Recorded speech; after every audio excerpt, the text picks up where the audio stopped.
নমস্কার, শোনানোর চেষ্টা করছি আমারই লেখা একটি কবিতা। কবিতার নাম মন্দ গুরুপাক। সত্যি বলছি, মন্দ কথা বলবো না, আর তাই গিলেই নিলাম সেসব কথা।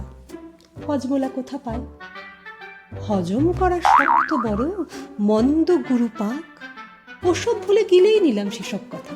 থাক, সমস্যা নয় তেমন সেটা, সমস্যাটা পেটের।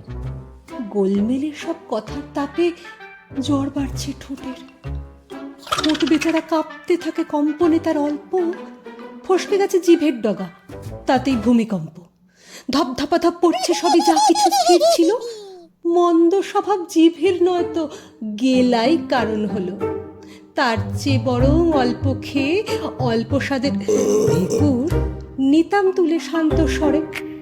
ভয় হতো না কিছু, হঠাৎ করে পেটের গোলে উঠতো না তো কম্প। সব কিছুটাই রক্ষে পেত, হলেও হতো অল্প। কোনটা ছেড়ে কোনটা খাবে ইচ্ছেটা যার যার। খাওয়ার পরে সব উবরালে সেটাই তো চিন্তার। আর কথা নয়, অধিক কথায় মুন্ডু দূষণ হয়। যতই ভালো রসদ থাকুক, অধিকেই সংশয়।